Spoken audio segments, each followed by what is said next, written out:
तो दोस्तों आज हो गया 19 फरवरी 2025। बिहार समेत देश दुनिया के सभी ताज़ा मुख्य समाचार लेके आए सिर्फ आपके लिए। चलिए फटाफट खबर शुरू करते हैं। उससे पहले चैनल को अब तक सब्सक्राइब ना किया और फटाफट चैनल को सब्सक्राइब कर दें, लाइक कर दें, शेयर कर दें ताकि इसी तरह की खबर आप हर रोज देख सकें। चलिए शुरू करते हैं आज की पहली बड़ी खबर। महाराष्ट्र में भाजपा शिवसेना एनसीपी महायुति गठबंधन को चुनावी जीत मिले सिर्फ 3 महीने हुए हैं, लेकिन अंदरूनी खींचतान की खबरें तेज हो रही है।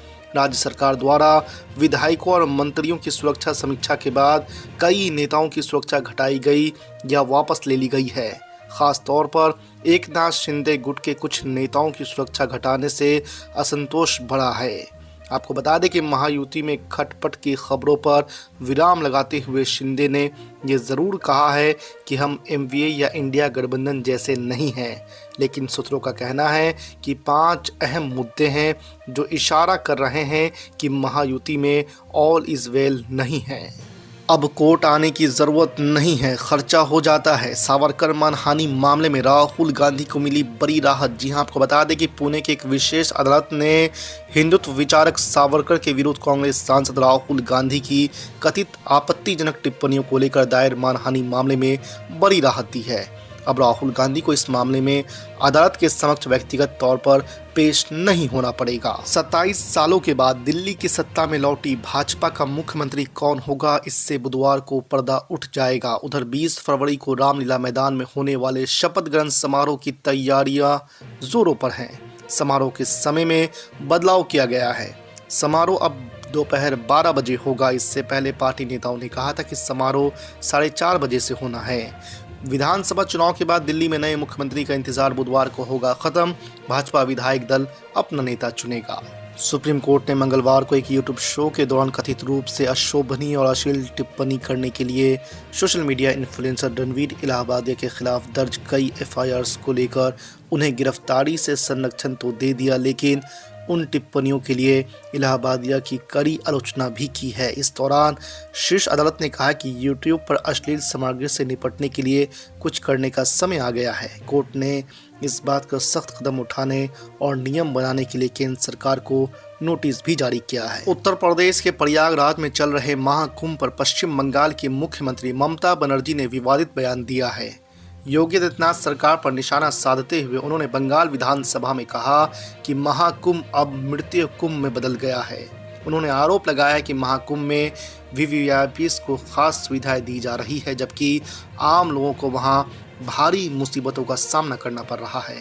उन्होंने महाकुंभ में हुए भगदड़ पर भी भाजपा सरकार को घेरा और कहा कि वहां भीड़ नियंत्रण के लिए इंतजाम नहीं है। मुख्य चुनाव आयुक्त के रूप में ज्ञानेश कुमार की नियुक्ति के एक दिन बाद लोकसभा में नेता प्रतिपक्ष राहुल गांधी ने प्रधानमंत्री नरेंद्र मोदी को असहमति पत्र सौंपा है। आपको बता दें कि विपक्ष के नेता होने के नाते राहुल गांधी चुनाव आयुक्त की नियुक्ति के लिए गठित चयन समिति के सदस्य भी हैं।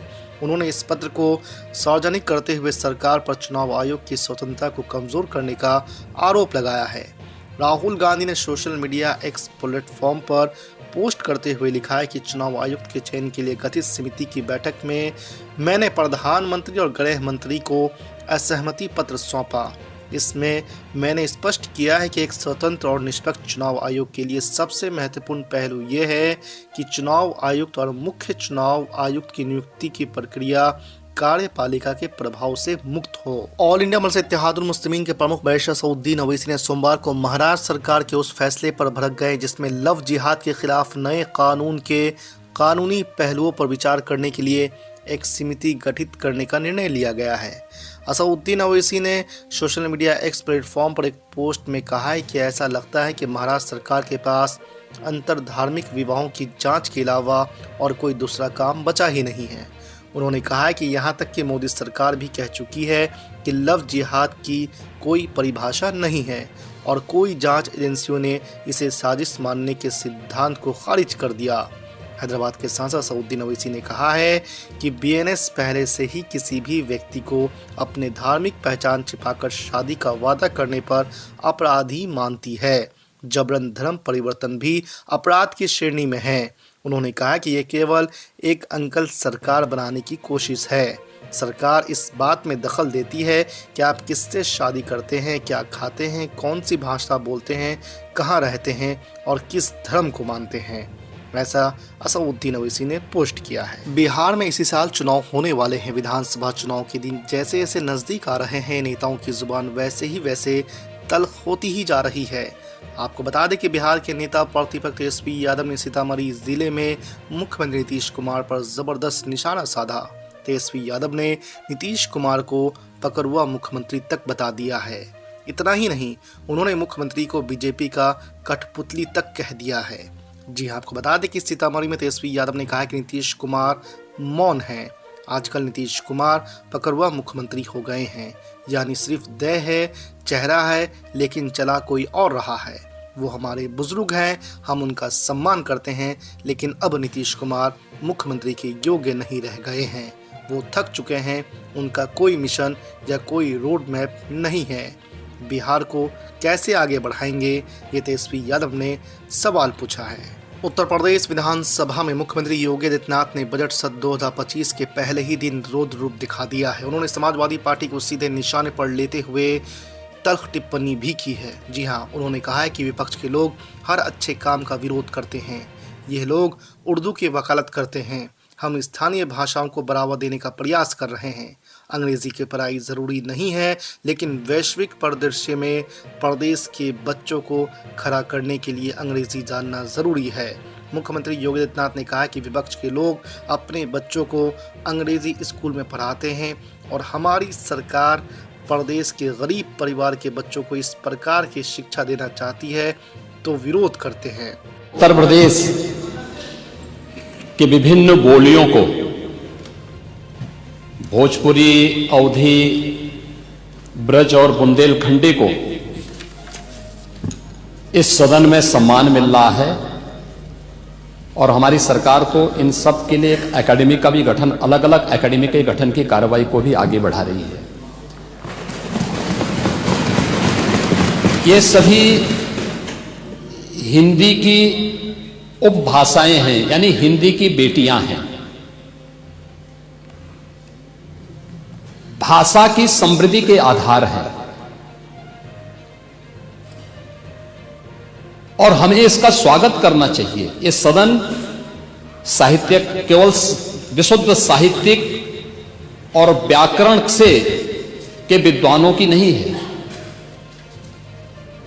आम जन का प्रतिनिधित्व करने वाले माननीय सदस्य समाज के विभिन्न तबके से आए हैं। अंतिम पायदान पर बैठे हुए व्यक्ति की आवाज को भी इस सदन में मुखरता मिले,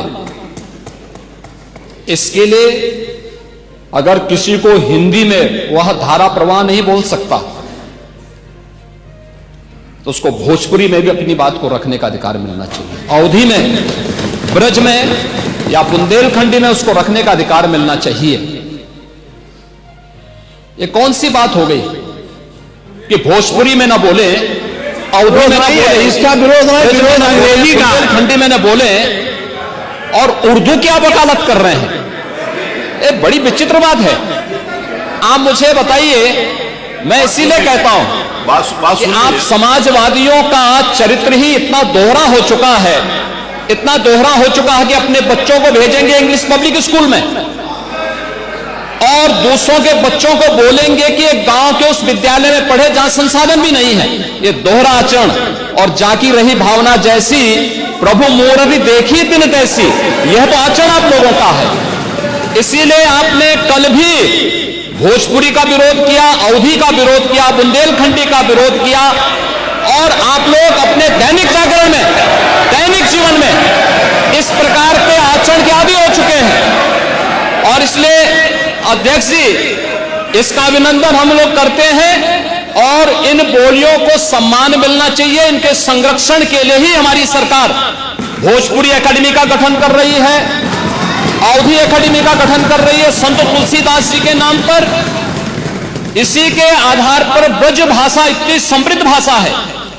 सूरदास जी ने अपनी सभी रचनाएं उसी भाषा में दी हैं। संत तुलसीदास जी ने अपनी कालजयी रचना रामचरितमानस, जो इस सदन में ही नहीं, उत्तर भारत के अंदर और भारत से प्रवासी हुए जितने भी ऐसे लोग हैं जो मॉरिशस में या दुनिया के फिजी में या दुनिया के किसी देश में गए, उनके संकट काल में रामचरितमानस ही तुलसीदास जी का अवधी भाषा में रचा गया रामचरितमानस ही उनका सहारा बना था। और आज जब उसको सम्मान मिल रहा है तो आप उसका विरोध कर रहे हैं। बड़ी विचित्र सी स्थिति है। आप हर अच्छे कार्य का समाज आज के यही ढोंग है आप लोगों का, यही ढोंग है। हर अच्छे कार्य का आप विरोध करेंगे, हर अच्छे कार्य का आप विरोध करेंगे। हर अच्छा कार्य जो प्रदेश के हित में है, देश के हित में है, आप उसका विरोध करेंगे। और मुझे लगता है इस प्रकार के विरोध की निंदा होनी चाहिए और हम इसका समर्थन करते हैं जो उत्तर प्रदेश की बोलियों को सम्मान मिल रहा है। मैं आपका धन्यवाद करूंगा और विधानसभा सचिवालय को इस बात के लिए धन्यवाद दूंगा।